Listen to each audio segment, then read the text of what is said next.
French centre-back and Premier League winner Ibu Konate has apparently rejected Liverpool's latest contract offer. What does that mean for the club and the player? Brighton want Harvey Elliott and apparently are willing to go above or around the £40 million mark.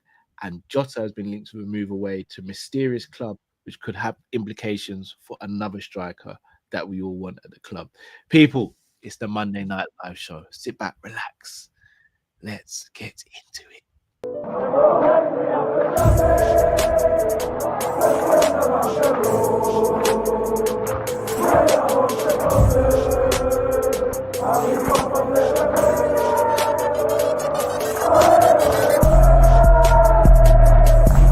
Shout out to Kopish. Shout out to Kopish, guys. All the good work. The two legends, Emil Heskey, Howard Gill. Can't get much better than that guy. Yeah. You know what to do now. Like, comment, subscribe. I'm with legends, guys. Kopish. With legends indeed, people, as always, do smash that like button, subscribe if you're new to the channel, and make sure you get involved in the conversation in the chat. Man, like Matt, how you doing, bro? I'm right, you know, bro. I'm enjoying the nice weather. I've had a busy weekend. But other than that, I'm all blessed. What about yourself, man? Like you, bro, enjoying the weather. Crazy weekend, crazy day today as well. Like just easy one. Yeah. But such is life. Once we've got health, can't really complain too much. You know what I mean? So we're outside, man. We're outside. Bro, let's start. Konate, man. One of two things happens when a player rejects a contract, and I'm noticing a pattern. There are one section of the fan base who go, screw the player, who are you to reject a contract offer, get rid of him now. And there's the other half that say, I bet he's been lowballed, the club of this, the club of that. I don't blame him for rejecting. I sit in the middle. I don't know what's going on behind the scenes. We don't know what he was offered. We don't know what he rejected. We don't even know if this is true. But as content creators, we got to cover this stuff. Hearing this come out today from The Guardian, which is a very, very credible source. How you feeling about this, bro? All right, firstly, I don't know whether you know this, but I've only found out earlier. The person that wrote the article isn't normally, I believe, a Guardian writer. I think, and I say I think, he writes for the paper that we all hate. Or has used to, something like that. But just for the people them that might not know about that guy. But anyway, it's The Guardian, so I'm going to treat it as creditable to a degree. All right, so if this is the case, then I think we're in a bit of trouble. And I think we can only hope and pray now for a breakthrough that Richard Hughes works his magic, because with Virgil and Salah and Trent, all three of them different situations. One of them was a local boy. The other two are legends. Konate is neither of those. He has a great relationship with Liverpool. From what I can tell, he loves it here. The problem is how much does he love Liverpool to accept what they're willing to give him money-wise? I don't know what that looks like. I don't know whether they're trying to offer him 180, whether he wants 250, whatever. I genuinely don't know. But is that a spider, bro? What is going on? Sorry, bro. I've seen a spider. I've seen 5 ants, and I've seen, bro, this spider. No, bro. Wait there. This spider. No, wait there. You're gonna hear some Kung Fu Panda stuff. Give me 1 second, bro. Is it a big one? Pause. Right, I take it from what Matt was saying. If the report is true and he's rejected the latest offer, I'm not that upset yet, because we still have a long time to negotiate. Now, I know a lot of people say don't want to lose him on a free. We'll get to that. If this was in January or February where this was happening, then I wouldn't be as calm about this. This to me suggests though that contract negotiations are ongoing and that the club and the player are still willing to talk. I think as long as there's a willingness from both parties to come to the table, I think things are good. Now, given that, the reports are he wants more than 200k a week. Now, we spoke about this, and Drift said this, and kind of said he'd pay him whatever just to keep him because it's so hard to find a centre back of his quality. Now, obviously, we linked with Mark Gahey, so we'll see what happens with that development. But Matt, I'll come back to you. Spider jumped, you know. I'm not. You didn't get it? No. Ting jump. Oh. So imagine it's come for the ceiling, yeah? And I was like, what the hell? Bro, I just thought it was, I don't know what I thought it was, but I was right. Bro, I went to, you know, like, so I got the kitchen roll, yeah? Yeah, like it's stupid. Yeah, that's just gonna, yeah? Bro, when I did, as soon as jumped, gone. Oh, so you don't know where that is now? I don't know where it is, bro. Yeah, that's long. And that's what, you know, the mental gymnastics that does to pause. Do you know what that does, bro? Because now you don't know where it is. Could be anywhere. I'm not scared of spiders, so I'm not scared of them, but it's more of a thing of, because I felt like, I know we're going off tangent here. Yesterday, I got a bit on my ankle, in it. On my ankle. My ankle's been sore for the last couple of days. And I reckon, I said, Mrs., like, I feel like I got bit by a spider or something. Like, something bit me, in it. Like, you saying Peter Parker, bro, yeah? Bro, listen. If you see Matt me Morales. doing this all of a sudden, Matt Morales. I just started doing the mad thing. But yeah, anyways, let me get away from the spider. I've just got to deal with it. Anyway, right. Regarding Konate, it's not looking good, I'll be honest with you. Hopefully there can be a resolution. I wouldn't sell him. And the thing is, I know I've changed my mind on this a million times because I said I don't want us to have the Trent situation. However, I feel like with Konate here, we have a better chance of retaining the Prem and winning the Champions League. That's what I feel like. Completely agree. I think so. If we get rid of him, and whoever that replacement is, we're just weakening ourselves, innit? Do you know what I mean? So, all right. Would you? Let's say he didn't accept a new contract. I'm going to come to the whole selling thing, but would you be willing to keep him and hold on to him and lose him on a free, or would you rather sell him this summer? I'm going to be biased, but I'm going to stick to it, bro. We need to keep Ibu. If we have ambitions for next season, you don't get rid of your best players. You just don't. And there's people in our fan base that don't think, some people in the fan base, I think, underrate Konate. Yeah. Some people in our fan base, big them up, not having a go at them, just different opinion. A lot of people have said over the last couple of weeks, Konate is good, but because Virgil's there, makes him better. Virgil didn't have to play alongside Trent for so many years. Virgil had a very disciplined Robbo who understood what it meant to be a fullback. Konate doing channel runs. Now there's the new term, channel defender. Remember I was saying this before, bro? Yeah. Like, Konate for me is one of the best defenders in Europe. And you have a better chance of winning the Prem and the Champions League and other cup competitions with him in the team. If we sell him this summer, we're not even going to get that much money because he's got a year left anyway, Cal. So it's not like we're going to break. It's not like someone's going to break the bank for him. We'll probably only recoup about 40 what we paid for him. I think we get more than that. Maybe. But let's say we get 60, 70. Bruv, who's that going? Who we're using that money to go and get who? Where's the replacement? I hear that. I'm of the theory of I would rather lose the player on a free with one extra Premier League and potentially one extra Champions League than sell him and not necessarily win those trophies. Now, I'm not saying we can't win it without him. I just think the chance of us winning without him go up diminish much more than currently.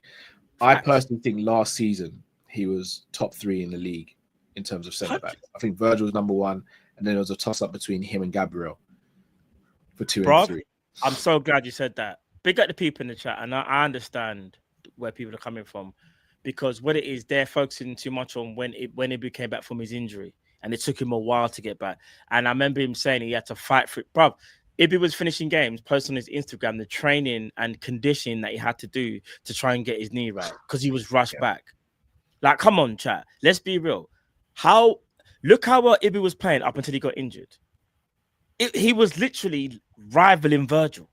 There were some games when he was better than Virgil, but he doesn't have that PR. Virgil's the legendary captain. It's crazy. Do you think that also plays on Konate's mind a little bit? Do you think he looks at it and goes, look, I'm always going to potentially be in Virgil's shadow as long as he's here. Now, granted, it may only be another 2 years, but do you think he looks at it and goes, I could go somewhere and be the main guy, even though he is a start for us? Do you think he looks at that potentially? No, because he's spoken about how much he rates. So I remember maybe about a year or so ago, he was like, listen, the guy I play alongside, he's the best in the world. And one day I want to be better than him. If I can, I'm going to try and be better than him. And he said something along the lines of like, I think maybe like when Virgil goes, I want them to look at me like, bro, Ibu doesn't fear Virgil. He just wants to learn from Virgil. And he also knows that Virgil's only got 2 years left, bro. And here's what's going to happen. So for all the people as well that think, Ibu ain't as good as what I'm saying is, that's fair enough. Obviously, everyone's entitled to their opinion. You know what I mean? I respect everyone's opinion. But what I'm going to say is this. When Virgil does leave, if Ibu's not there, it's not going to look good for us. I'm just being honest. You need someone like Ibu. So let's just say, for example, Virgil retires or Virgil does leave Liverpool in 2 years' time. Whoever that centre-back is, you need a partner like Konate, bro. We play expansive football. We play a high line. We almost challenge our defenders to play one-on-one defending. He's one of the best winning his aerial duels. He's 50-50. He's 50-50s, can read the game very well. Yes, I understand because he's an aggressive defender, he will make mistakes. When you are aggressive, you're bound to make... Look at Rudiger. Rudiger, up until he got injured, I know Rudiger wasn't that great last year, but he was carrying an injury and he had to have an operation. But Rudiger, maybe 2 years prior, was one of the best defenders in the world. But you never guess what, Cal? Rudiger used to make errors because he was aggressive. That's what happens when you are an aggressive defender. Yeah. There's ways of defending. Some are aggressive, some are a bit more, not passive, but like very, I would say calculated or reserved. They're more calculated. They wait for their opportunistic moment to get the ball. But sometimes that can go against you because you think, oh, I'm going to wait. Before you know it, you could have stopped it. Do you know what I mean? I'm seeing the chat, and it's a difficult one to gauge because some people are like, look, we have to keep him. Others are kind of being blunt about it and saying, look, he's not the only centre back in the world. We can replace him. I saw a few names in the chat. If we lose Konate, who would you want Liverpool to bring in? Because I look at the market right now, barring Bastoni, I can't think of anyone who's a ready-made replacement for Ibu right now. Bro, and again, maybe I'm wrong, but like again, Gahey for me, I'd love us to bring in Gahey. Big up Chris Angel in the chat. I'd love us to bring in Gahey. I'd also like someone like Nathan Zizi from Nantes as well. Again, I've made no secret, but I want 5 centre backs. Yeah. But genuinely, we'd love to know. I'm seeing people saying Lukeba rate. I don't think he's better than Ibu right now. Milenkovic all is these better defenders than Ibu. they're saying Slotterbeck's quality.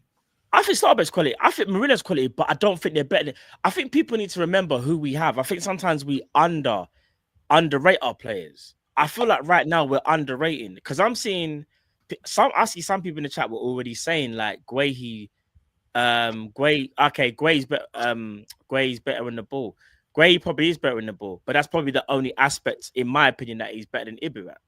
Yeah. Any other aspects, I think Ibu, you would never see. All right, so if you put Guehi in a Liverpool team, you got to ask him to adapt as well.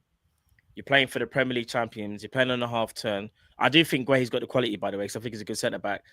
I just think though that you also ask him. You remember you want him to go up another level now as well. That's going to take a bit of time. You have to understand now we're Liverpool, and no disrespect to Palace, but every single game people are going at you, bro. They're treating it like a final. Yeah, Konate's had to get used to that, and like playing for Liverpool, we know as the champs, like any opportunity someone can get to scalp us, they will do that. Yeah. It could be the smallest game to you, but it's the biggest game for them. We've seen Ibu, bro. I've seen Ibu have man in the match against. I know we lost the game, so it's like, is there really man in the match? You know when we lost the final to Real Madrid? Yeah. Ibu lock up Vinicius Jr. Even the game against Arsenal at the Emirates this season, bro. Ibu was our best player. Again, I feel like, and again, it's all. See, like I'm seeing. I'm not gonna say the person's name. Like VVD. Do you know why VVD can't even babysit him? because Ibu had to babysit Trent. Yeah, I don't think people understand. Like, come on, like, think about it logically. Yeah, the right hand side was the side that teams would normally attack us down over the years. Only would you say maybe this year they started to have a little more joy on the left hand side because they started to realize Robbo, okay, maybe not the same Robbo. But when Trent used to invert or does invert, we're going down that channel because there's space there. Who's having to go out to the right hand side? Ibu. I'm telling you from now, when Ibu's not here, whether it's the season after this season or whenever, people are going to understand how hard it is being that right-sided centre back and how you don't get the credit, because Matip is one of the most underrated defenders in Premier League history. Yeah. Joe Gomez, I know he's had injuries, but had a spell where he was one of the best defenders in the Premier League. And Konate, for me, is easily one of the best defenders in the Premier League, if not Europe. And they don't get recognised because they play on that right-hand side. Where what I'm saying is Virgil has had a prime Robertson for the majority of his career being absolute madman. Virgil ain't got to worry about Robbo. Do you get what I'm saying? I hear it. Konate's not perfect, but I just want people to understand. Even though people will say Matt is one of your favorites, I want to be honest with you, chat. Konate is far from perfect. He still can get a lot better, like concentration or giving away like silly fouls. But like I said, he's an aggressive defender. But I do think with experience, because he's 26 now, he's gonna, in my opinion, he'll go up another gear. And when he does, you want it to be at our club. You don't want him to do it at another club. Because I'm telling you from now, there's a reason why Real Madrid and PSG want him. There's a reason why they want him. He's one of the best in the world. If two of the biggest clubs in Europe want Konate, surely he can't be as bad as some people are making out. What is the maximum you'd want to pay Konate? Because he's on what, 70k a week at the moment. I believe so. What would you go up to? What figure would you go up to for Konate? Me personally, if we're talking about how I see him and how I thought the club would see him as one of the best centre backs in the Prem, it's got to be between 2 and 250, Cal. Surely. I think Saliba's on about 195. I don't know what Gabriel's new contract is, bruv. The only two centre backs that can even rival him, that's not Liverpool, are the two Arsenal centre backs. Those are the only two defenders that can rival him. If people have a difference in opinion to me, because in my opinion, he's the second best centre back, and if he's not the second, you could maybe say Gabriel was slightly better because Ibu got the injury. But I definitely think he was better than Saliba. So it's between him and Gabriel. Yeah. Come on, bro. It's weird because Saliba kind of is lauded as this ultimate defender. And this ultimate guy that make no mistake. He's Mr. Calm, bro. I've never seen... He makes a lot of mistakes. Yeah. A lot of mistakes, bro. Just want to read out this comment from Owen. Playing it in an extremely high line with no recognised number 6 while covering right back. No other right centre back can do it the way Ibu does. We have to offer big. Now, what I will say, everyone knows I'm an Ibu fan, but what I will say, if I'm going to be objective, is everything Owen says here, I believe, is absolutely true. However, he does, and you've mentioned this as well, he can be reckless and he can lack concentration sometimes. Again, I think that comes with age. Virgil van Dijk at Southampton, I watched him closely because I always wanted Liverpool to sign him.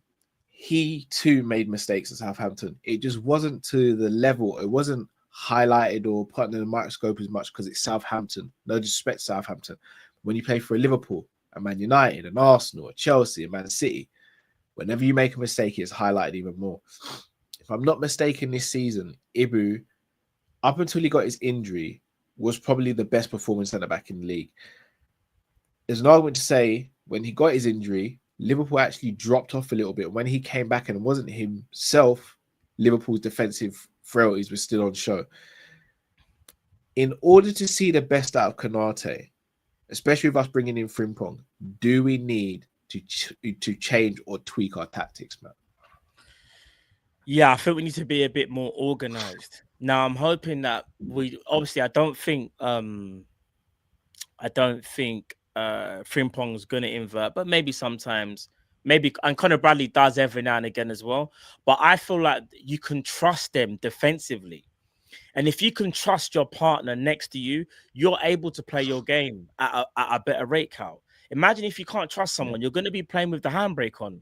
Do you know what I mean? Because you don't know what you're going to have to do. Have I got to cover him? Have I got to worry about that? Have I got to worry about this? Like, you can't focus on your own game, bro. I'm not making excuses here to say, like, oh, the reason why he made a mistake every single game was because of Trent. No, I'm not saying that. But how many times did we sit there and go, look at the space? Why is Ibu having to go out wide? And how many times did we say, look at Trent, like he can't be bothered to get back? Do you know what I'm trying to say? Yeah. And that's more to do with the desire of the player, not the tactics, to be fair, the desire of the player. I'm hoping the desire of Bradley, which we've seen, and the desire of Frimpong will actually be able to help Ibu. And I can't lie to you, as much as I rate Frimpong, there is a little part, man, at which we went for I'll give an example.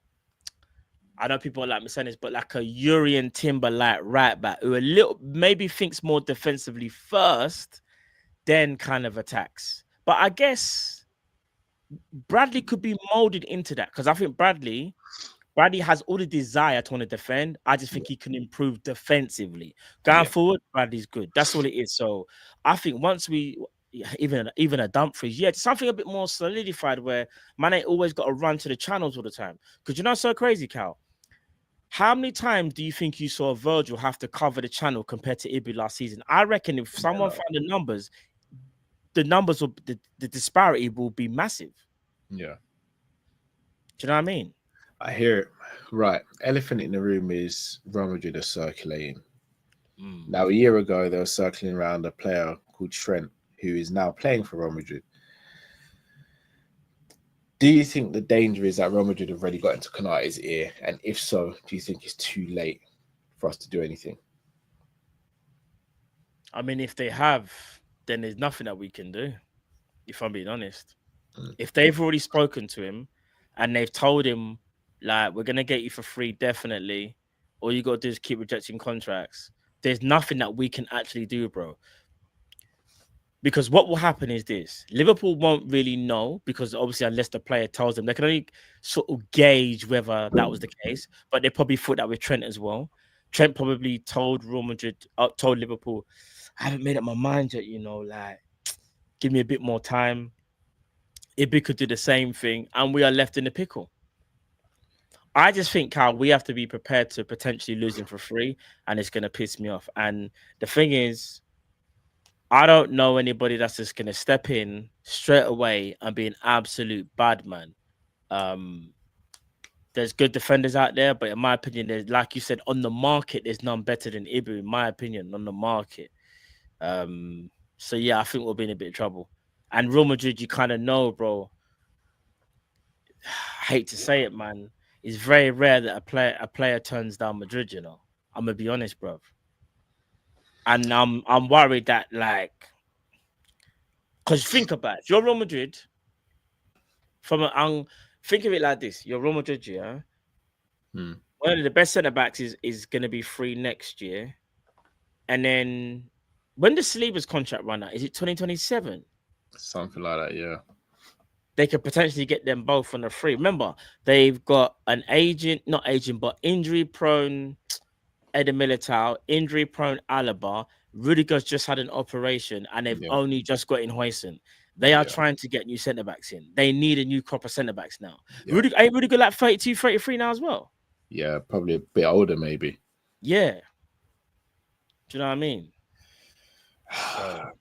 You know, when I see stuff like this, this is the first thing that comes to mind when it comes to Real Madrid circling one of our players. Again! You fucking idiots! Yeah. It's literally how I feel about it.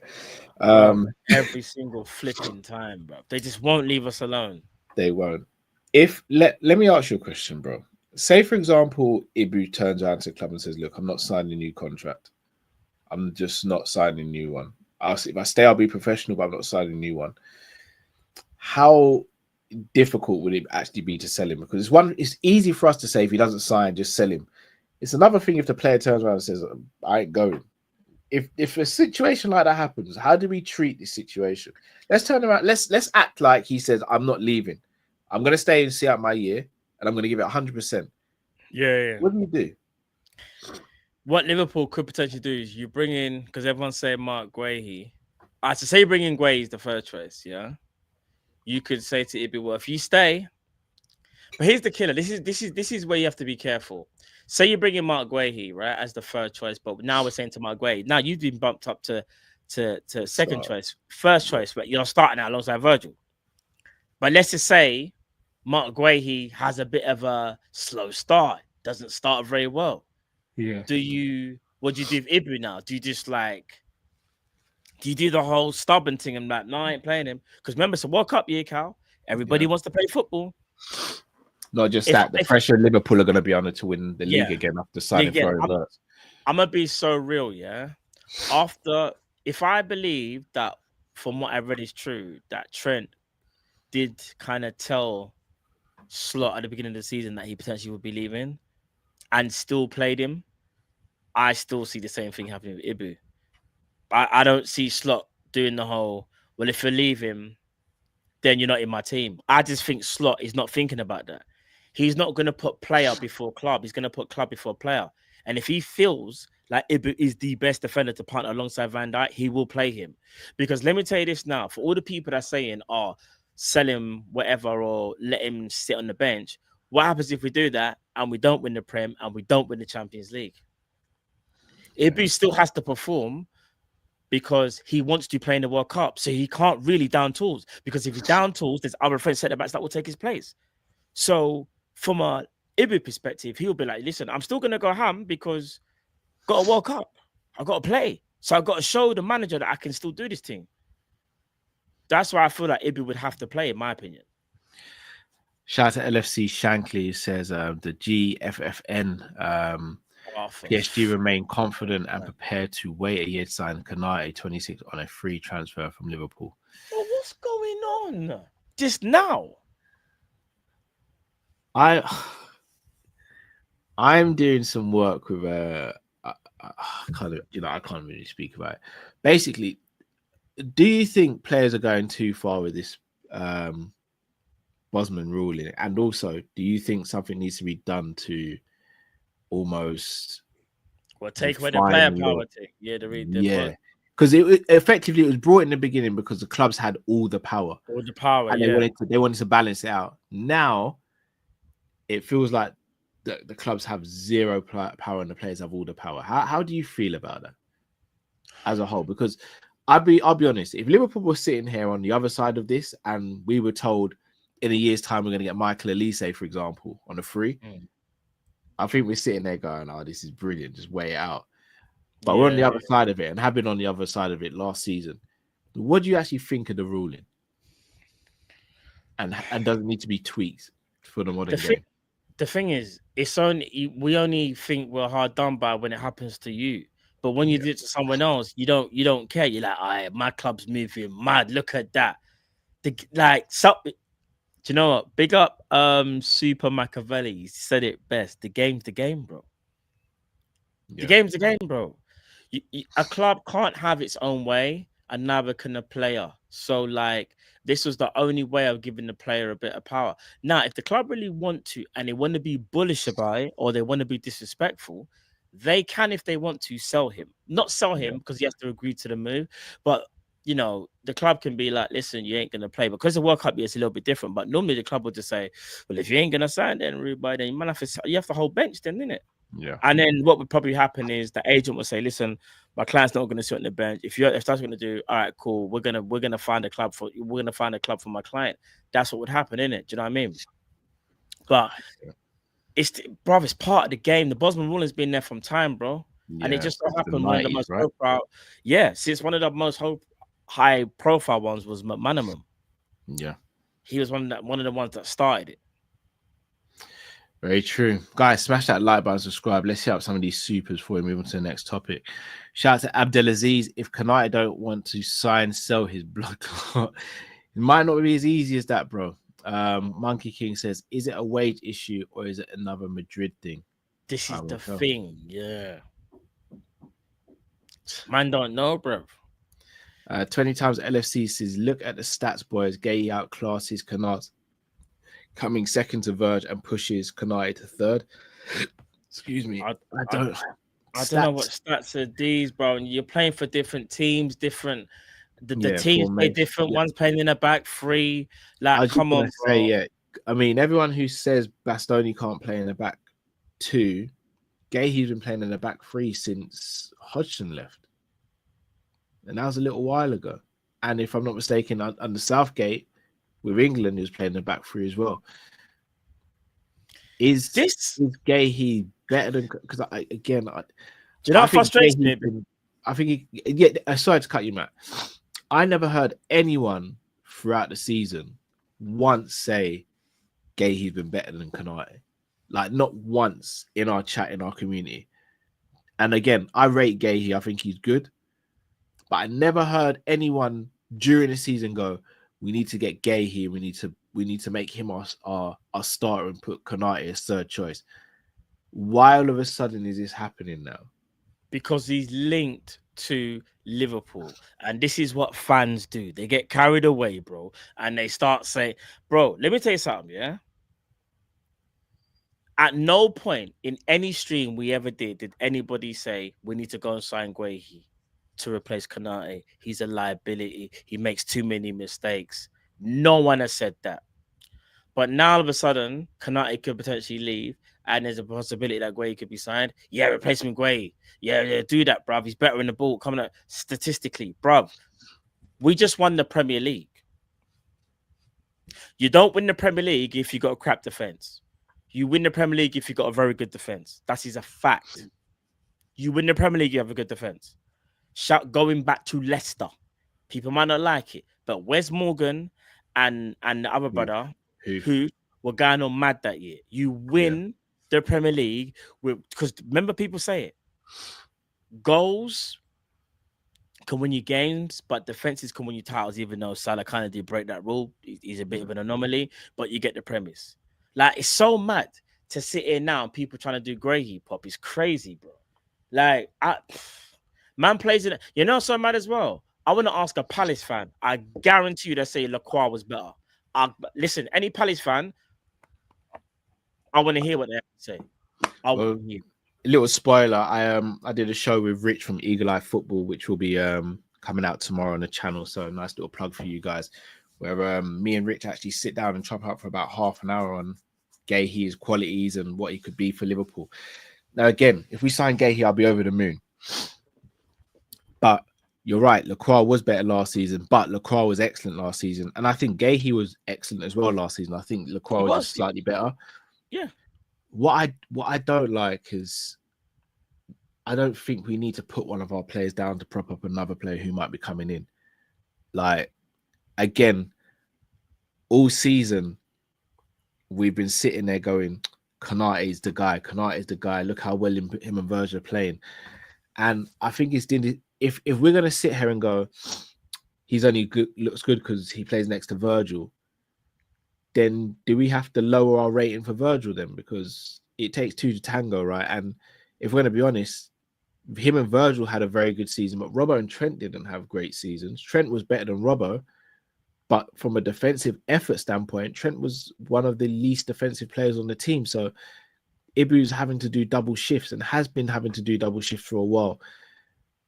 Why is it we feel the need to put down one of our players to prop up another player when both of them should be playing for Liverpool, full stop?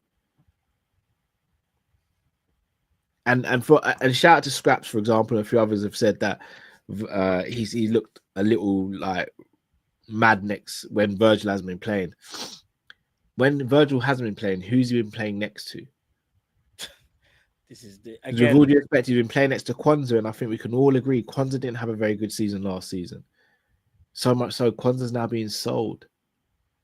So if we're going to sit here and go, he's only playing well because he's playing next to Virgil, do we not have to sit there and go, maybe he's not playing as well because he's playing next to Kwanzaa and maybe having to do more than he should be doing, and maybe he might be babysitting Kwanzaa when he shouldn't be having to babysit Kwanzaa? Like, I think we have, it just feels as though we're not being fair overall with how we're treating players at the moment. I don't know. Maybe I'm wrong. No. I'll be real, because this is genuinely what I think. We're just people, in my opinion, are getting too gassed over a potential signing, and because a player potentially could be leaving, they're just like, he's better than him anyway. It's one of them ones. Oh, he's better anyway. He's better anyway. Let's not do that. Come on. So to cut you again, big up to Mix. Mix has been rocking with us for time. It wasn't that long ago where people were saying, again, us as Liverpool fans were sitting there going, how can people be saying Saliba's better than Konate when Konate is the one bailing France out, when Saliba's making all the mistakes and Konate is the one who is outshining Saliba, whether it be in the Euros and also in friendlies as well. Like, again, this is more of my frustration with our fan base came with the whole Trent thing. For years, I had been arguing, saying, I hate Trent in this inverted role. He's not defending. He's sick of defending. And in the moment he said he's leaving, all of a sudden he's a bad defender. Like, are we only crashing out on Ibu because he's rejected the contract? Do we actually feel like this as a fan base? Because if so, why do we care if we lose him if that's the case then? If we don't think he's as good as what people say, then why do we care about losing him if that's the case? It's just why I can't understand what we're saying here. I'm a bit confused.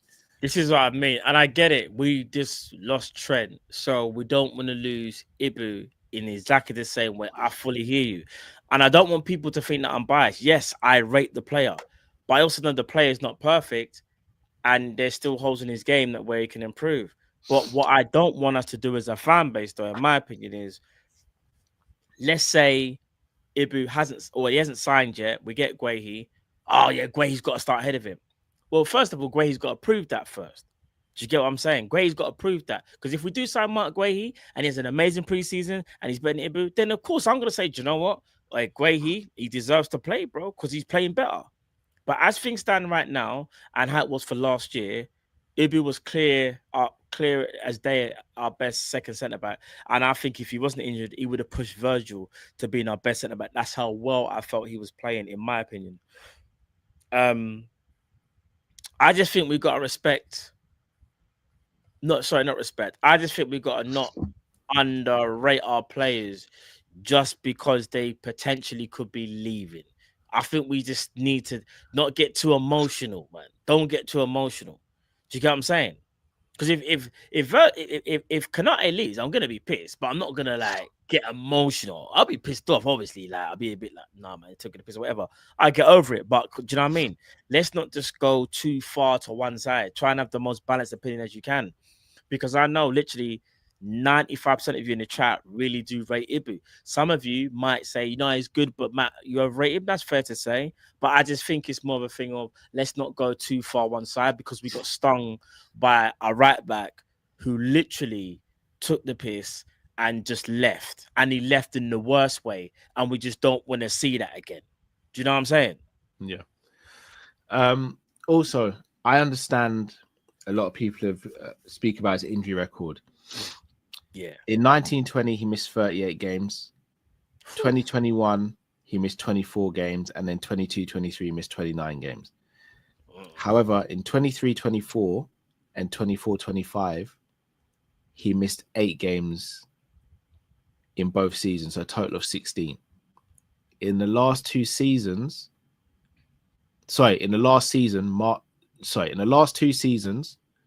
Mark Gay didn't miss any games in 24-25. However, in 23-24, he missed 13. So in the last two seasons, Ibu's only missed 3 more games than Gahey. Now, granted, all of Gahey's came in one season and Ibu's was spread over 2. But it's still 2. And again, we know why we were getting a lot of injuries on the Klopp. Like, I think that was pretty obvious. So, yeah, again, are we being disingenuous when we speak about? I'm not sitting there saying that he's not a like clean bill of health. By the way, I'm not gonna do that. That would be an absolute lie. Well, our injury stuff has from when Slot took over. In general, pressed a lot. Because our training and obviously Pep Linders ain't there no more. Do you know what's going to be very interesting? Just quickly, I don't know how much influence Pep Linders is going to have on City's training, but if they start picking up mad injuries, Cal, hey, listen, that's going to be. You got to ask the question, but no, you're right. The injury stuff, nothing's perfect. Missed 8 games last year, season before, and the one that happened was effectively due to a player landing on his knee. That can kind of happen to anyone, right? Facts. I don't know. It seems like a weird one. I Yeah, really want us to keep Konate. I think same. the criticism has gone overboard because it looks like we're linked with selling him or losing him on a free. I'd like to see if he signs a new contract if the feeling is still the same. Yeah. And I hope he does. But yeah, let's wait and see, innit? Shout out to Dean, says, yo, gents, the issue is wages. He rates himself and knows he's better than a lot of centre-backs out there. FSG need to at least acknowledge that. Thoughts? I hear it. So look, sometimes you got to overpay. When we bought Virgil van Dijk for 75 million, at the time, he wasn't worth that. However, we had to pay more to acquire his services, and then he became that guy. Ibu at 25 years old, 25, 26 years old, he has got time on his side to potentially realize his potential and go up a level. So you're not just paying for him now, you're paying for what you could be getting from him in the future as well. I'll say he's not even a finished article, bro. Genuine question. In your opinion, who was better at 25, Virgil or Ibu, in your opinion? When did we sign Virgil? We signed Virgil when he was, what, 26? 27. Sure, I think we signed him at 26 and then he turned 27 when he was here now. I feel like he was 20. I feel like Virgil was at Southampton first season. He was at Southampton for 2 years, right? Was he Southampton 2 years? If I'm going to be honest, I still think it's Virgil. I rated Virgil so high at Southampton. No, bro. Here what I'm going to say. Virgil at 25 was probably... I mean, it's hard to even gauge, but Virgil 25 probably still better than Ibu, like now.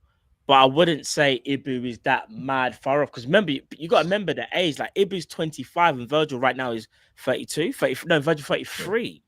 Yeah, it's like a big age gap, and people need to understand Virgil's not going to be around forever. Yeah. You need a guy like Ibu at centre back, in my opinion. But again, I'm big up to all the people that are being mad respectful. They say, Matt, respectfully overrated. Man, that's absolutely fine. You know what I'm saying? Bare respect from the chat. No one's saying that I'm mad. And this is how debate should be, right? That's how debate should be. Agree, we disagree, that's how it should be, man. I love the chat because we can have an honest conversation. And if they disagree with me, they'll just say respectfully, Matt, nah, bro. And it's like, nah, fair play, bro, if that's how you feel in it. Do you know what I mean? So big up to everybody in the chat as well. Come on, man. Shout out to Monkey King. Come on. For the chat saying he can't do without VVD, why was we so happy when he joined? He was a baller at RB. Konate is better than Upamecano. VVD was not RB with him. It's very true as well. Yeah. If we, again, another question for the chat. If we're sitting there saying it's just because of Virgil,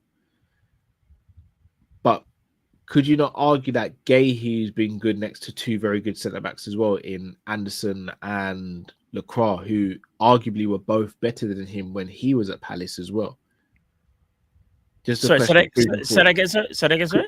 Could we not sit here and say that Gayhe was elevated by the two centre-backs he's played with, who were both considered to be better than him in his tenure at Palace? Even though, again, it's a different level and all that, but we never sit there and go, oh, but Gayhe was only this.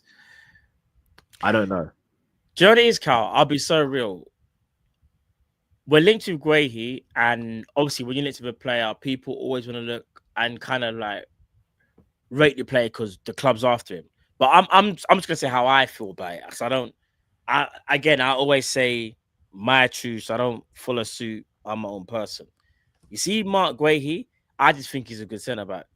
I've never overrated him. I've never once thought he's sick. I've never once thought Liverpool should ever buy him ever in our whole tenure. I've never once thought we need to go and get Mark Guehi. I've never once thought that's the centre back we need to go and get ever. I just think Guehi's good. If you get him as a third choice, yeah, man, it can run. But I've never looked at Guehi and thought he's serious.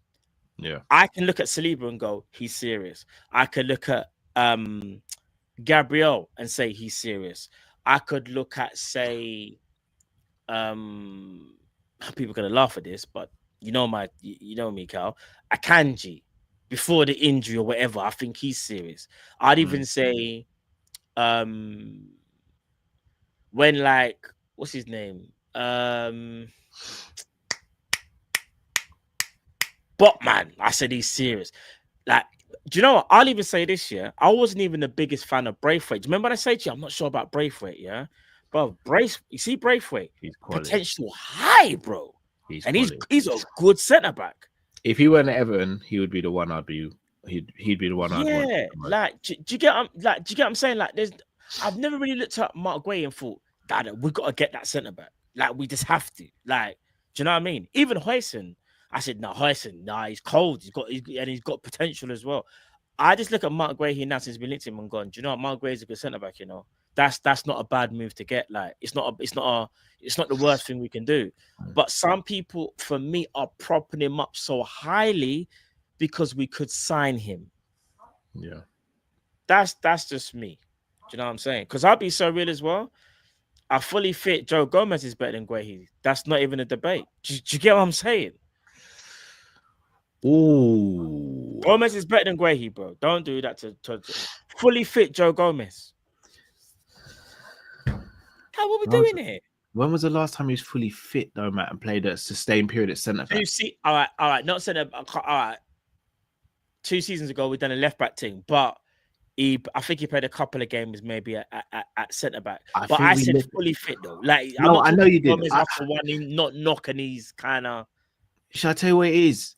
We always say fully fit Joe Gomez, and then we go back to the 18-19 season. That was 6 or 7. That was almost 7 years ago. Is it fair to keep on putting Joey in these conversations after 7 years?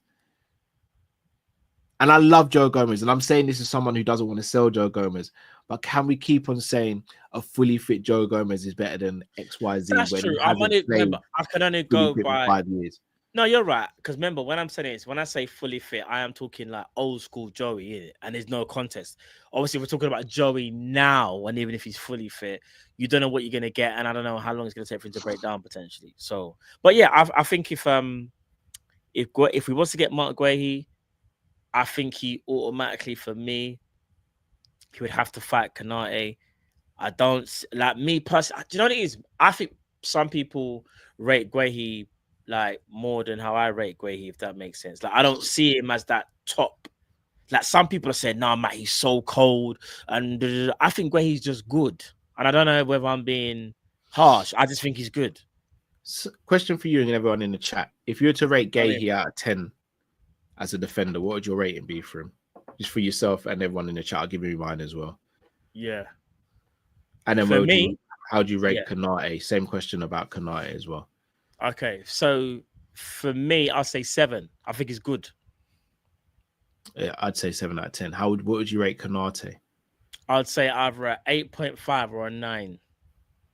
See, so for me, Virgil, I don't think there's anything because Virgil unicorn, he's 10 in it. So Virgil's a 10. If Virgil's a, like, do you know what I mean? But I think I'm gonna go 8.5 for Konate. Maybe even 9, bro. But Konate is cold, you know, bro. No, he is. No, you're talking to one of his biggest fans. I don't think he's better than an 8 just yet. I think he has a potential to be, but I don't think so. I think Virgil, I've got as a 9.5/10. It's hard for me to say 10 because that means you're perfect, and I don't think there's anyone who's perfect in the game, innit? There's no perfect footballer, but Virgil about as close as he gets to being a perfect centre back. That's why I go 9.5. Right. Oh, you went on 5. Okay, cool. But then, on the, I don't know if there's anyone else who's like Bastoni. I'd probably go 9. If Virgil's a 9. In fact, if Virgil's a 9.5, 8.5 for Bastoni. You think? Hold on. So you think Bastoni? All right. So I do think Bastoni's better than Konate. See, for me, I think here's my take on it. I think Bastoni is a better footballer than Konate, but I think Konate is a better defender. I don't think there's much in it with their defending. And I hate to say this about Konate because you know he's my guy. I think Bastoni is a level above Konate on the ball. On the ball, I think Bastoni. Oh yeah. No. I agree with you. Yeah. He's better on the ball. Oh, I'll give you that all day. But if we're talking about one-on-one defending, I'm going Ibu. If you're talking aerial duels, I'm going Ibu. Aerial duels, I'll go Ibu. One-on-one defending, for me, It's Put it like close. this. This is the best way for me to put it to you. It's a break. Halfway long, we got countered. The Barca situation. Remember No, And you've that got I'm trusting Ibu there. I'm trusting who Ibu. But you you see, trusting more? if there's a tricky player in the box, yeah. and I'm seeing them do it, if I'm seeing the Yamal, I'm preferring Bastoni in that situation than Konate. No way. Look what he about to do against Vinicius and I know. flipping- No, I hear it, but I just think Bastoni deals with that Nah. tricky customer a bit better than Konate. You think so? Whereas on the break, Yeah. if it's on the break and I need my centre back to run and make that recovery, then all day is Konate. All right. So here's what I'm gonna say. Bastoni definitely suits a Man City more than a Liverpool possession-based footballing team because his left foot is a wand, isn't it? Like, bro. And not only that, he can defend. But if you're talking about elite, now let me take it back. That's a bit too much. But if I'm talking about high level one-on-one defending, where the team's expansive, play halfway line football, I'm going Ibu all day because Bastoni is not the quickest. I've seen players get at him. I know people saying Yamal, but that's one. Yamal cooks everyone. Yeah. But I don't think Yamal really cooked Bastoni. He got past him a few times, but name me a name. I'll be real with you. I love Virgil. Yamal giving Virgil a hard time if he's playing left centre back of it back. Oh, he already has. Did you see when Spain played Netherlands? Like he's gonna give him a hard time. You know when Virgil does the surfer thing? Yeah. That's when you know Virgil's in a lot of trouble because you know Virgil more time just wants to just do this. But when you see Virgil doing the surfer thing, yeah, it was a long day. It was a long day. But do you know what, Cal? I think Bastoni is cold, and you could be right. I just think the pace of English football and him playing in the back three, I would need to see it. Not saying he can't do it, Cal. I just think I need to see it though for me to go, all right, cool, he can handle Prem. Because remember, Ibu's done Germany. He's done Prem. I pray he doesn't do Spain because if he does Spain, it means we've lost the player. But yeah, it's crazy. Shout out to our brother Sadiq in the chat. Big up yourself and the family. Big up Sadiq, man. Come on, my brother. We need to up our homegrown criteria. Gay heat to Liverpool. Completely agree with that. I've been speaking about homegrown for a couple of years now. Only now people are starting to listen to me. Shout out to Jamrock. Says Konate is one of the best centre backs when he plays with Virgil. Very true. Very true. I would like to see what Konate. So it's a double-edged sword. I'd like to see Konate without Virgil for a sustained period, but I also don't because that means we've lost Virgil for some sort of horrific reason as well. Yeah. Can you still see me as well, Carl? Because the StreamYard thing's gone mad. Oh yeah, you're all good. You're all good. Okay. Cool. Shout out to Ty. Said it's not 1819 Joe Gomez. It's 1920. Yes. I keep saying 1819. That was more Matip, if I'm not mistaken. Yeah, I think it was more Matip, innit? No, I thought 1819. No, it's actually 1819. No, wait a minute. No. Sorry. You know what? Gomez started because I remember the Chelsea game where him and Virgil had to double clutch against Willian on the break. Yeah. That game. So it's definitely 1819. That was 1819. 1920, Gomez did play well as well, though. I was gonna say, that was Matip's year for me. Okay. That was more Matip. 1819 and 1920, in my opinion, Matip was still both of them the best. Oh, do you think Matip is the best centre back? That actually, now we're getting into another conversation. Yeah, I know. I do. Everyone knows Matip's my guy. Yeah. If Matip was more fit and able, I'd have given Matip a new contract. Oh, 100%, bro. Like, we're talking about your Matip here, you know. Matip is so underrated. Matip is legendary. Even his charisma, bro. You know what I mean? Everything. He does this. Joel Matip. I love Joel Matip, man. Fonzie says, big up Matt all day long. Hello, Callum Sanderson. Fonzie, bro. You said you're actually going to stop beefing me, bro. Like, what are we doing there, man? Smash the like button if you haven't already. Big up to every single one of you in the chat. Got over 1,000 of you watching. So you know what I'm going to say? Let's get at least 750 likes live. And then if you are watching this on replay, let's get another 1,000. Right. Matt, Harvey Elliott is subject of a potential bid from Brighton of around £40 million for the Liverpool midfielder. I think it's quite obvious he's going to go this summer. I'd love us to keep him. I think he'd do well for us as an understudy for Salah. I don't think he'd demand much game time. However, it seems like the writing's on the wall for him. Do you think 40 million is a fair price, and do you think Brighton's a good move for his development? I think 40 million is a pretty good price, you know. I think 50 maybe a bit too much considering he didn't really play as much. I think he played a bit more the season before last. Do you know what I mean? So I think 40 is a good price, bro. I got a funny feeling it won't be 40 though. I got a funny feeling it's gonna be like 35, but add-ons to 40. So it won't be a flat 40, but we might. I disagree. Shall I tell you I disagree? If go. Kwanzaa's going for around the 30 mil mark, I think Elliott will fetch at least 40. And shout out to Mark A. I think we'll put either a sell-on clause or a buyback clause in there as well. I can see the buyback clause like we're done with Kwanzaa still. Richie Q's been going mad, you know.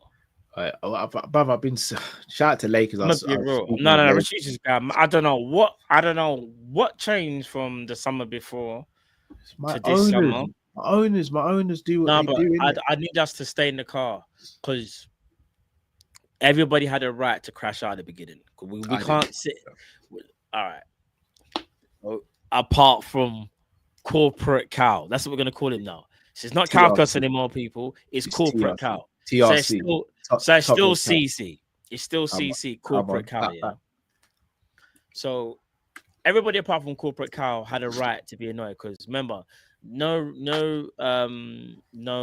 Virgil re-signing, no Trent re-signing at that point. Obviously, we know he still left, but no salary signing. There was no signings other than Chiesa.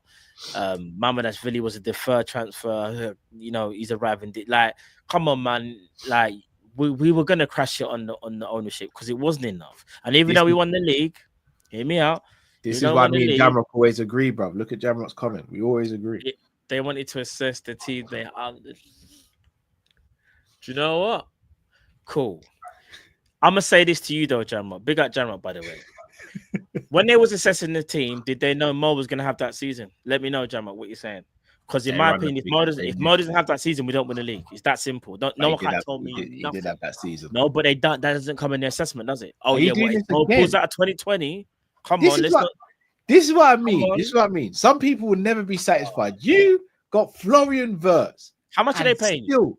How much are they paying you? Still, you're doubting my own. I want in. How much are they paying you? I want in. It's too late now, bro. I want in, bro. I'll do this for free for my owners, bro. Bro, as much as we can always say, free for my owners. As much as them man can do the whole assessing the squad, yeah. If Salah don't do what he's doing, we like, come on, let's not be silly. Salah went mad. And don't get me wrong, the team followed him. But you had to rely on that brother. Because if that brother didn't have... remember, Salah's had one of the best single season, probably arguably in Premier League history, for us to win the league. Do you realise that? Let's not be silly here. How did that happen? Because they brought in a manager that no one thought was the guy, and the manager sat Salah down and said, you don't have to defend as much. I'm going to build a team around you. You know what? You know why? Because Richard Hughes sat there and said, Alonso, cool. You lot want Amorim? Nah, I got something. I got a brother in Holland. Let's go and fix that up now. Because the structure's structuring and my owners are FSG. Big up Jamrock. He's saying, what kind of logic is that? Jamrock, the logic is kind of simple. Like, genuinely, like, if Salah doesn't have... Remember, it wasn't like... I can't explain it to you. It wasn't like Salah had a good season. Salah had one of the best seasons in Premier League history. You know, let me get this straight. By the way, I'm not saying FSG don't deserve praise. I'm not. That's one thing I don't want to discredit. What I am saying is, you know, when people saying assessing the squad and brother, in my opinion, Liverpool were a bit complacent. Let's keep it a buck. But the complacency didn't matter too much because Salah went on a madness. Is that okay to say? Or people going to get butthurt, all the top reds? Come on, let's You know what FSG stands for? Forever securing gold.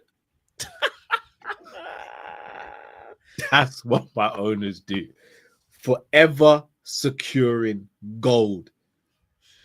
Jamrock, the logic is so simple. It's actually just 2 and 2 plus 4. You know what I mean? It's 2 and 2 equals 4, brother. That's all it is. Jamot's making it seem what I'm saying is mad, you know. It's so let me ask Jamot one quick question. Jamot, big man thing, yeah. If Salah doesn't have his generational season, do Liverpool win the league? Yes or no? My owners would have found a resolution if Salah was. Would have found it, yeah. Well, from within the squad, innit? Yeah, one of them ones, yeah. We'll never have to know, innit? It's my owners that signed him up to a new contract. It's so I can't believe. Do you know what it is? Yeah, I've realized what's happened, and you know what? I'm not gonna fight them. There's too many of them.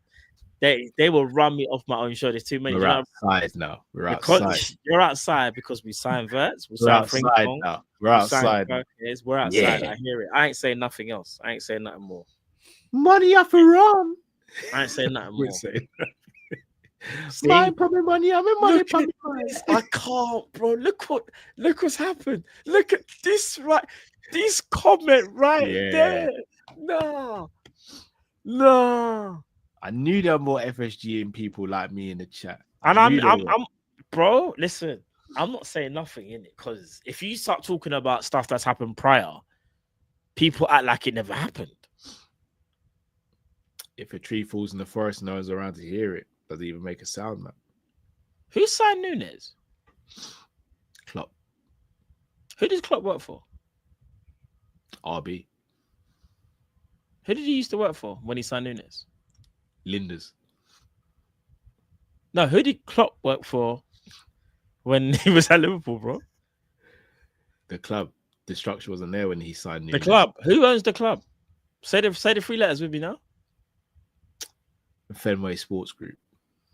Okay. So they can make mistakes. All right, then. We moved on. Technically, there was no structure in place and Klopp had all the power when you signed Nunes. That's such a lie. Oh my God. Because you know what? Smatka and them man there, Smatka only came in for 6 months and he went about his business, and that was only to sign the midfielders. So what are you saying, Cap? There was no structure. I saw Julian Ward. Julian Ward was there now. And he left because he was being overruled. But the point is, FSG signed the striker. You're right. And since then, we've signed Florian Wirtz, Frimpong, Kirkes, McAllister, Gravenberch. Where's your Gravenberch background? Where's your Gravenberch background? I can't do this right now. Did we sign Kabak? Did we sign Ben Davis? Did we sign Arthur Miller?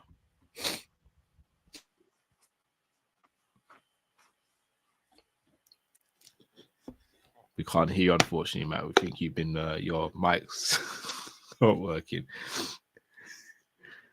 Can't hear you, mate. Your mic's not working.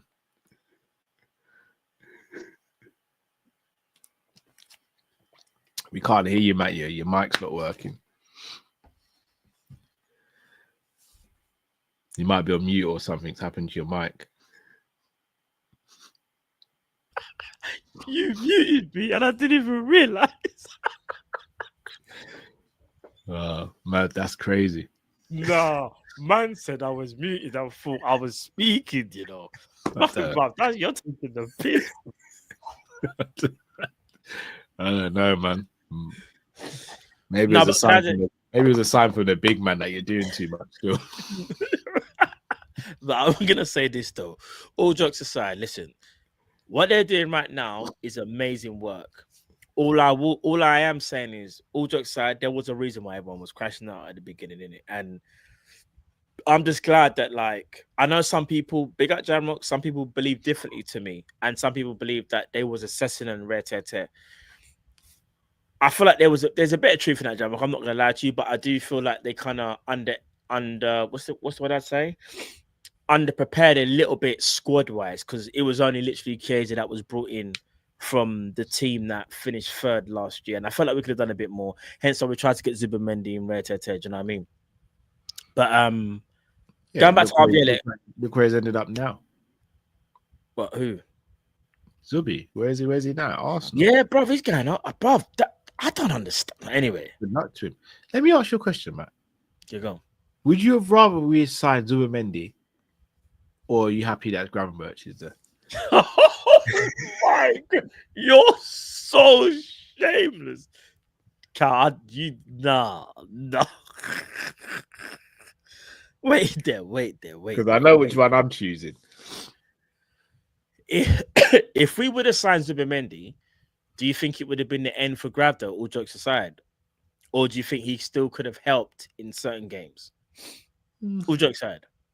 Maybe, but Grav's a Premier League winner and was one of the best performing midfielders in Europe. Who made that happen? Slaughter my owners. The structure. I don't even call them FSG anymore. I call them the structure. That's what they are. Forever securing gold. Man says he calls them the structure. The structure. Forever securing So gold. Grav for me, just quickly, and I'm going off another quick like a side quest, yeah. You know the PFA awards thingy? You know there's the award for like the top 6 nominees or something. Did you see it? Virgil wasn't there, bro. Yeah. Haters gonna hate, innit? Like, what? And neither was Grav. But anyway, we move. Listen, man. Like I said, there's too many of you in the chat. I'm not fighting. I'll be honest, man. I'm just disappointed in you, bro. For years, you've been begging us to spend big, and you thought that. I'm happy now, though.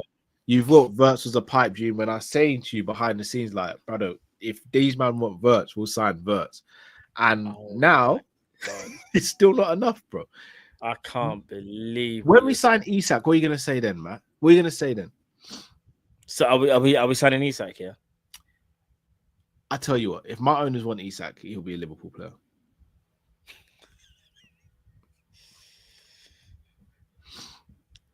They got Jamal. I ain't seen it for time. Jamal, if you are listening and you're unable to respond, I need you to go and find the evidence of this guy right here saying, you think you hate FS, you think you hate FSG.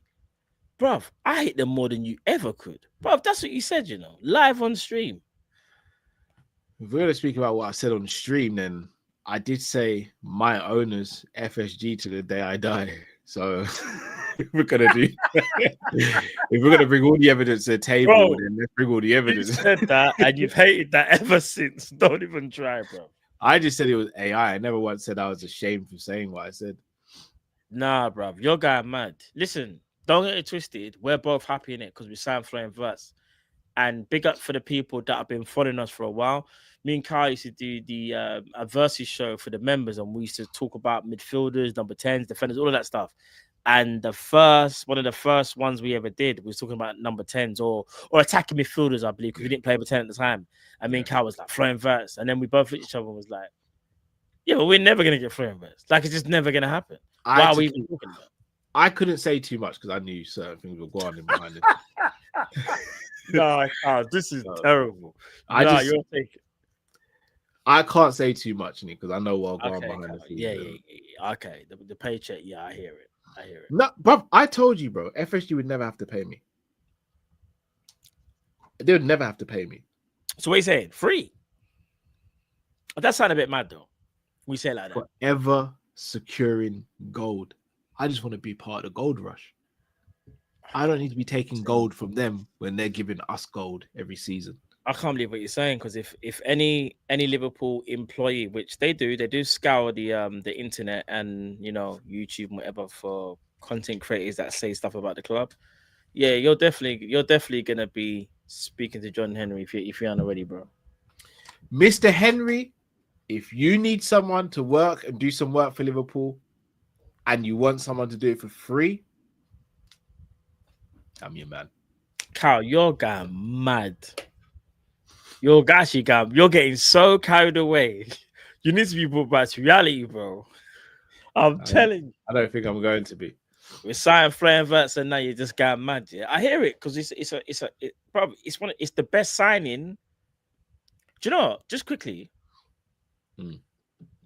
is Florian Wirtz arguably the most high-profile signing we've ever had in our club's history? I say in the last 20 years, because we can't go back too far. Most high profile. Either him or Torres. What about Thiago? Yeah, but Torres. I know it's at the end of his career, but yeah, everyone knew Thiago wasn't in his peak still. But yeah, we're signing Torres. We signed Torres before he went into his peak, and we're signing Verts before he goes into his peak. I know, but Thiago. I think people forget what Torres was when we signed him. You know. No. I remember, bro. I remember Torres from. He was wanted all over Europe, facts. And we got him. I'm gonna say Torres and Thiago are the two that can talk to Verts.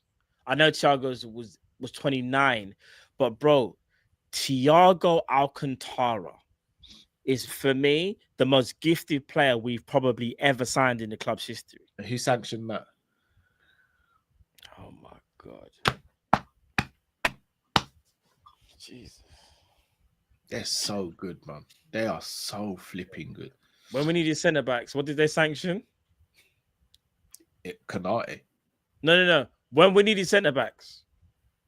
You know when we had to play midfielders at centre back. Where did we finish that season? Third. Who were the centre backs? Nat Phillips and Reece Williams. Did Klopp look angry when he was asked about centre backs in the press conference? I'd be angry if we couldn't get Ibu in January as well.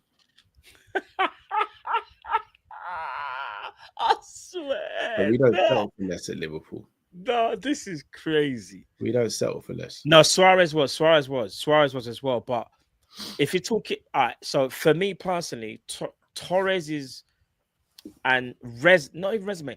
Torres's hype for me was bigger than Suarez's. Oh, hands down. I don't think people you had to be there, innit? And I'm not trying to be rude because I'll be rude. The hype for Andy Carroll was more than Suarez when we signed him.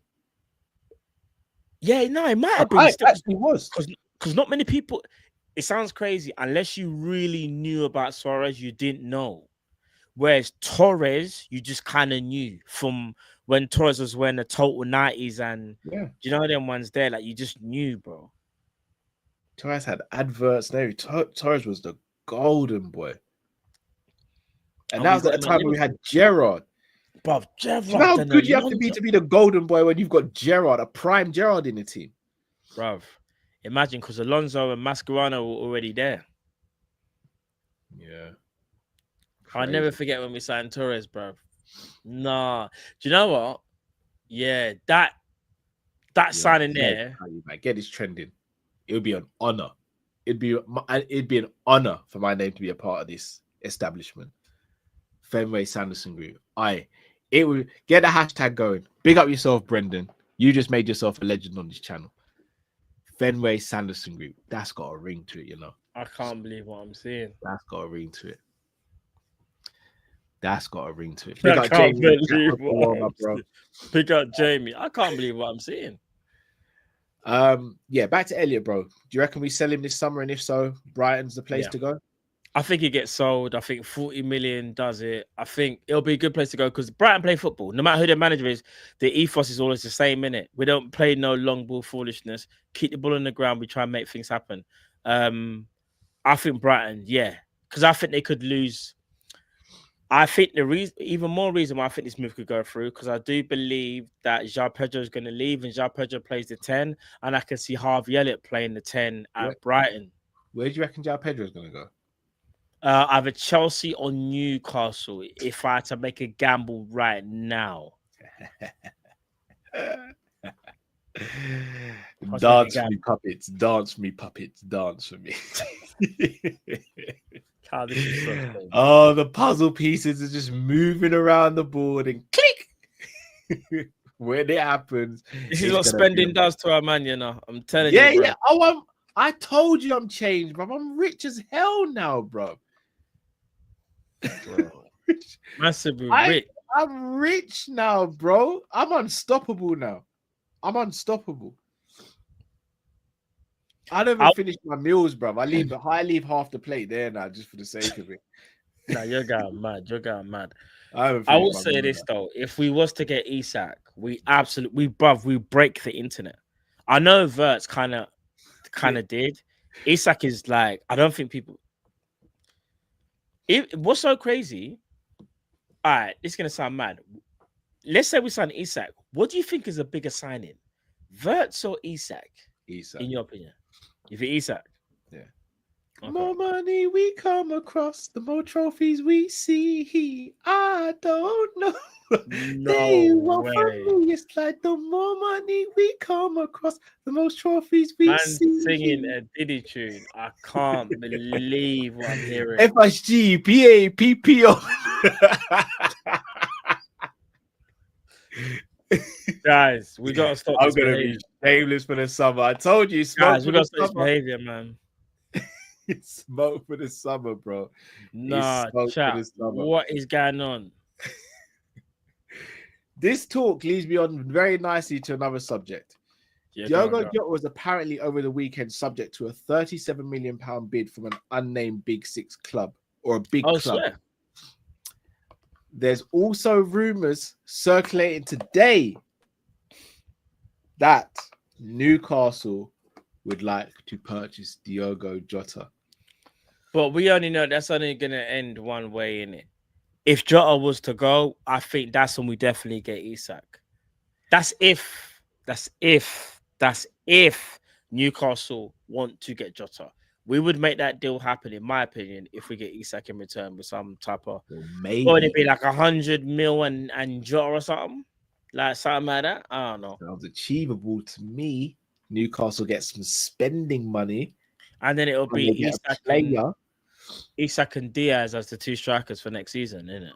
Ooh! I'm not gonna lie, it's cold. It's cold. It's cold. It's cold. Oh man. But I don't know. But there's a long way to go though, bro. That like there's a long way to go in it. Do you know what I'm saying? There is. The dominoes. I mean, I would arguably say the dominoes probably are already in effect. I'll probably say they are. Do you know what I mean? But we have to wait and see, though. We have to wait and see. There's a long way. Would you sell Jota to another Premier League club?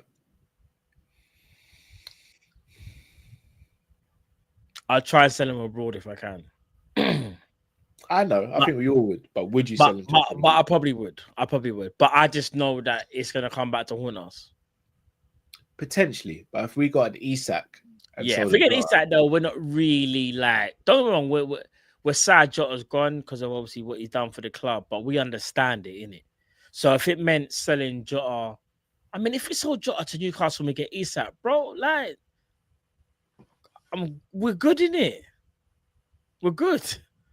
No disrespect to Jota, but we're good. And I don't want to disrespect Jota like that because before we know Jota could watch the show, I rate Jota. I don't want to sell Jota. We all rate Jota. We love Jota. The problem is though is that I don't know the availability. Big up Jota if you're watching Broski. The availability is the only reason why we even question as to whether you should be sold, my G. It's literally availability. Because his availability year in, year out has gotten worse and worse and worse, and therefore has affected, in my opinion, his performances on the pitch.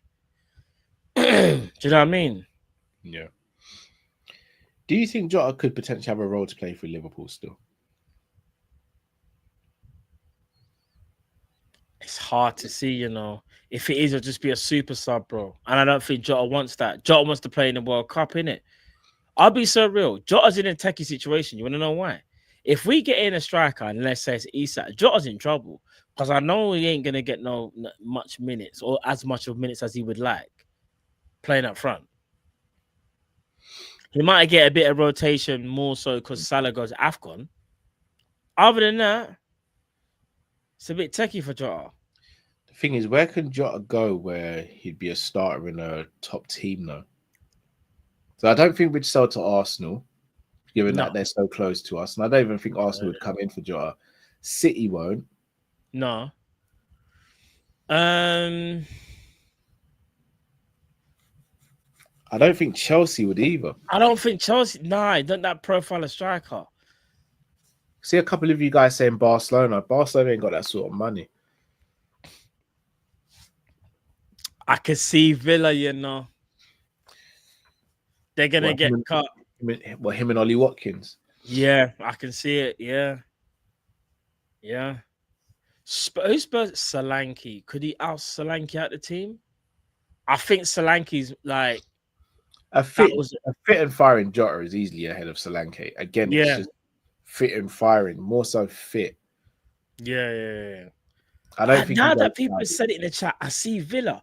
Back to Atletico could be a shout, I but don't I see feel like no, that's only if Griezmann leaves. But if I'm not mistaken, Griezmann signs an extension, so that doesn't happen. Do you know what I mean?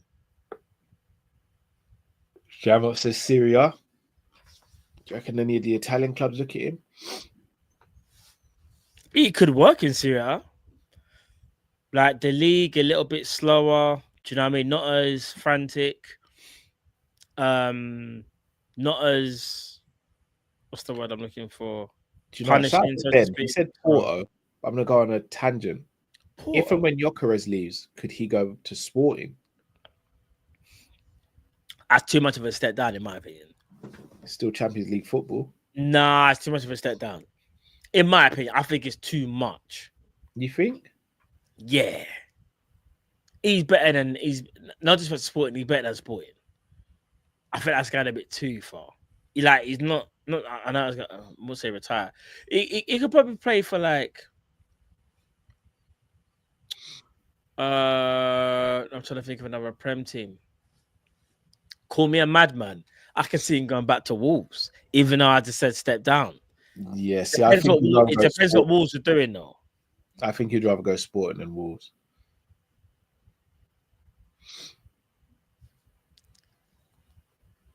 I don't know. It'd make more sense if he wants to play in the World Cup. Sporting for me would be a better choice than Wolves. Mark Hay said Brentford. Imagine if could you see him replacing Burma if Wish is still there? Again, it's the whole. It's the step going from. Here's the thing. It's not even a step down. It's Brentford playing intense style of football. You know, can his body hold up to that? This is why I do think maybe he's better suited going abroad. Like a few people in the chat have said. I think Mark Hay was saying he needs a slower league. He might just need that now. Yeah. And a less robust league, innit? Yeah. That's what I think. That's what I think he needs, a less robust. Also, we haven't spoken about this. You and I did touch on it in the morning show. Malik Fofana. How do you feel if he came in as a Chiesa replacement, for example, or if Diaz moves central when we sign Isaac and he's Gakpo's understudy or competition? How do you feel about Fofana joining Liverpool? He's got potential. he's got a lot of potential. I'll be cool with that. I think. Don't get me wrong. If he replaced Diaz at that time when people were talking about him, I would have said no. But because he's coming in, if he does arrive, he'll be Gakpo understudy because Diaz is moving central. I'm cool with that. He adds to the squad, bro. He's a talented winger. You know what I said? We need them kind of like raw, pacey, like them techie wingers. Yeah. He's that. He just needs now more time. Because you know what it is? Refining. Like, because you could see him going to say Brighton and then Brighton selling for like 80, 90 mil. You don't want to do that. So try to get him now if you can. I know Chelsea are probably trying to buy him already because Chelsea just try and buy anything. Do you know what I mean? Like any player, no matter what it is. Blocking for Fofana's pathway. I don't think so. I'm not gonna lie. I feel like Marquez's got a little inside scoop into my questions at the moment. Still, because how old is Fofana? Fofana's 20. I have Rio 17. 16 or 17. 16 or 17. And Fofana play on the right as well. Yeah, not as high level though. So Malik Fofana just turned 20 in March. And Rio is still 16. He's not 17 until August. Bro, this is what I'm saying. Like, I don't think he's blocking his pathway. It's a 4-year age gap. If that's the case, then you'd make the argument to say Gakpo's blocking Fofana's pathway because there's a 6-year gap between those two. Yeah. In an ideal world, in 2 years' time, if Gakpo is on the wane and Fofana's on the ascension, then Fofana steps in and then Rio becomes the understudy in 2 years' time. Effectively, yeah, that's what I'm saying. I actually think someone of around the 22 to 20, so around the 20 to 22 age range for a winger is perfect for Rio's development, personally. Yeah. I think sometimes people just need to remember when you've got top class players, they will somehow make it. They just will. We'll find a way in it. You know, when we do the mental, what's the word? Can't think of the phrase I'm looking for now.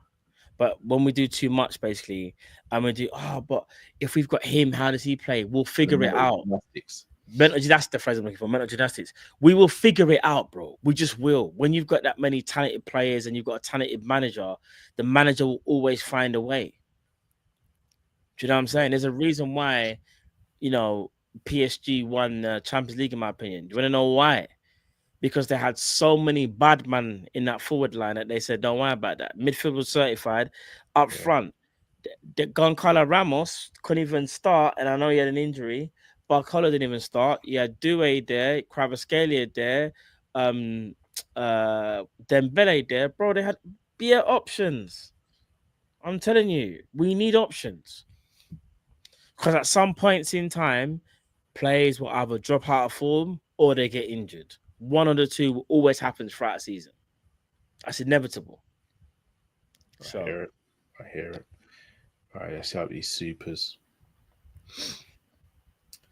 Ty says, I'm actually disappointed in your memory, Cal. 1920 was Matip was injured. VVD and Gomez formed a mad partnership where we weren't even conceding a goal.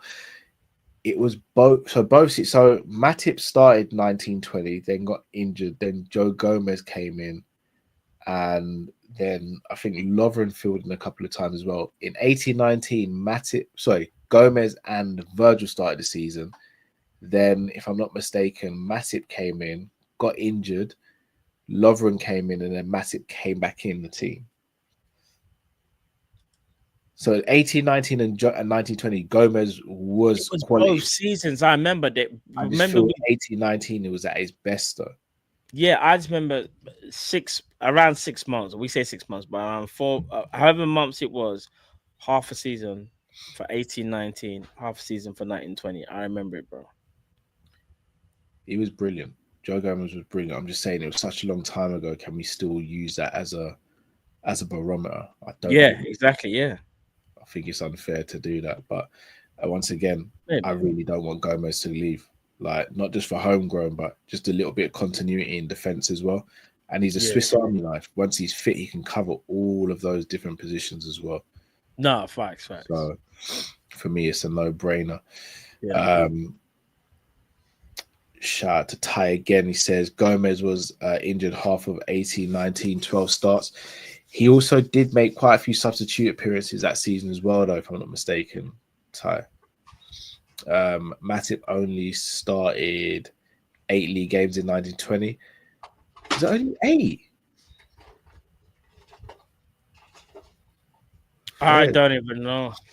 You might be right, because Matip started the season on fire. And then got West Coast FC LA says, I'm starting to believe Klopp held us back, fall out of Edwards, and now we are back. I don't think Klopp held us back. I just think that, like, sometimes, like, things happen, innit? But I wouldn't say held us back, though, because people are saying that now because we signed Florian Wirtz. I genuinely feel like if we never signed Florian Wirtz and we just signed Frimpong and Kirkes, I don't think that. Big up West Coast. I don't think you say that personally. I could be wrong, though. I just think the Wirtz situations made people think, we got money. Liverpool have always got a notion of if we feel like the player is valued at the correct price, we will go for that player. Lo and behold, it was Caicedo before. We felt he was worth the money, so we bid. I don't think Klopp's held us back. I just think he had a very different ideology to what some fans wanted. I think Klopp was very much of the, I don't want to. He reminds me of Wenger in the sense of he's a bit old school. Doesn't want to spend a mad amount of money and believes he can get rough diamonds, polish them up and make them into sparkling diamonds, which he did so many times. I just don't think he moved away from that model. I think he kept on wanting to do that. Hence why we signed a player like a Nunes and Fabio Carvalho and Calvin Ramsey. I think he had it was always, I hate to say it, he wanted to be the underdog. He liked playing the underdog. He lived up to moniker. Whereas doesn't seem to want to do that. I hear that. To defend, without Klopp, we ain't here right now. I was gonna say, because man are saying Klopp held us back, but Klopp brought us forward, because without Klopp, we don't get Arne Slot. Klopp won us like 7 trophies in like 8 years. Klopp brought us back from the brink. What's man talking about? Hold us back? What? I'm sorry. When the more I think about it now, I'm thinking the man won us a Prem, Champions League, FA Cup, Carling Cup. He got us to like remember what it was to be back at the top. He built this whole pillar. He built the foundations to allow Slot to continue the work that was laid before him. Am I going mad? What I will say though, I do believe Klopp left at the right time. Maybe he did. And just because someone says underdog and someone's more bullish, we have to see how it pans out. Because, like, imagine if now Slot doesn't win the Prem and we'll win no trophies. What's man going to start saying then? No, exactly. So, do you know what we're doing? We're doing the whole Guehi, Konate thing again. Klopp didn't hold us back. Slot was just able to continue what was already there. So even though we finished in the top 3. Slot made change. No, Slot made changes. Don't get twisted. I remember new ideologies, new ideas. Like, man, when you get the same voice over and over again, and that something's different, it can help certain players. But yeah, I don't think anyone's disputing what he did though.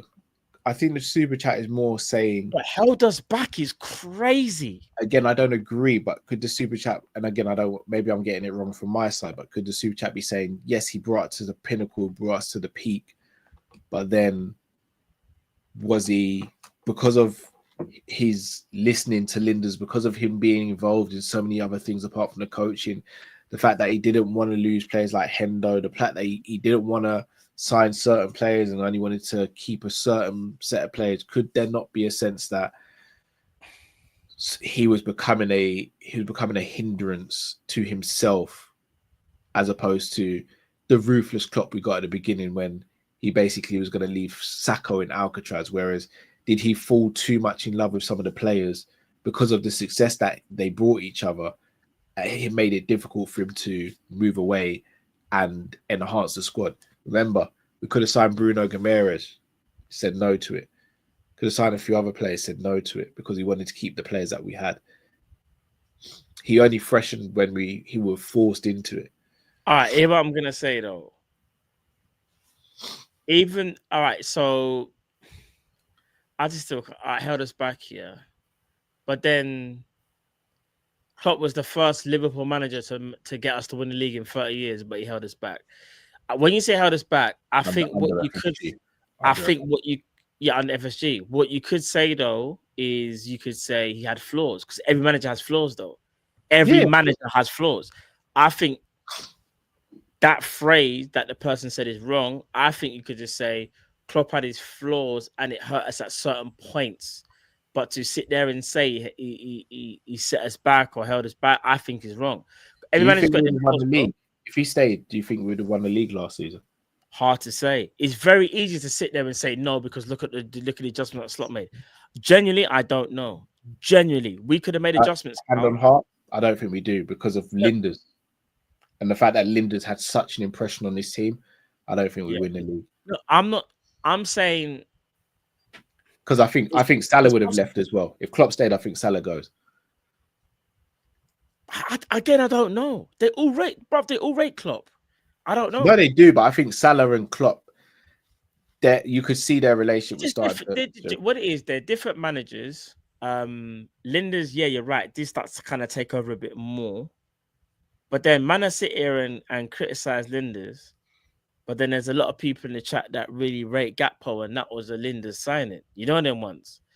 A lot of fans here, a lot of people who subscribe to the channel actually wanted Linders to take over from Klopp as well. They believed in the book. Bruv, the book got them tweaking. That's all I know. They believed in the book. All I'm saying is this: Jurgen Klopp is a legend, forever be a legend. I will never have anything bad to say. Does he have his flaws? Yes. Because it's like saying Arsene Wenger, he's a legend, bro. No, yeah, every manager's got flaws, bro. But they like that. His Klopp's flaw, in my opinion, was maybe being too what's the word I say? What's that? You know when like he believed in the players a bit too much at times. That element, like a bit too much of a father figure at times when it didn't need to be, and maybe loyal. That's it. I'm sorry, chat. You know me already. When I'm tired of it, he was a bit too loyal to certain players. Like, come on, man. Like Naby, mashallah, Naby and Ox, like them man there. We kind of knew at certain points. 2 years before Naby was sold, I was like, yeah, he's kind of got to go still with that. I don't want to see, it's just loyalty and stuff like that. So yeah, man. But he's an amazing, one of the best managers of his generation, bro. He's the best manager in Liverpool. Without his management, Virgil isn't world class. Salah isn't world class, bro. Firmino, Mane, and Salah are some of the best attackers you will ever see, in my opinion, in the Prem. And if it wasn't for Klopp, we would not have seen that. We had to play a certain way to see the best out of that attack. We literally said we're not going to get no techie man in midfield. We want to know why? We're getting the ball from A to B, because you see when we get to B, you're going to see them man do a madness. So don't worry about all this. You know how all this tiki-taka, tick-tock-tack, whatever. Klopp was like, no, we're getting it to Mane, we're getting it to Salah, we get to Firmino, and they're going ham. We ain't got time for that. Just different approaches, innit? I hear it. I think Slot is more meticulous, though. They're just different, bro. But I don't like it when people start doing that. Well, look at the signings that Klopp made. Nah, they're phenomenal. They're legendary. Some of the greatest of all time. Some of the greatest of all time. Yeah. But yeah. Held us back? No. Flaws? Yes. Sorry, I went on a bit of a tangent. Big up to Uncle Rod's TV. Guys, subscribe to Uncle Rod. Says, Cal, you're blood clot shameless. I'm just speaking my truth, Uncle Rod's, bro. I'm just speaking my truth, man. Forever securing gold. Gold. Ali A says, lads, seen the Frimpong interview with AGT. I haven't seen it, but big up my brother AGT. Big up AGT always, man. Doing some brilliant stuff. AGT, man. Come on, that's our guy, man. Big up AGT. Right there, man. Big up AGT. Know the levels. Jamrock, who has impressed at the FIFA World Club Cup? I have FOMO. Shall I be honest with you, Matt? You're gonna have to take this question. I watched one. All right. I haven't watched all the games. I've watched selected games that I've done on my channel. So I'd say who's impressed me the most? Chelsea haven't been that great. Real Madrid have been standard. Man City have been all right. They've been all right.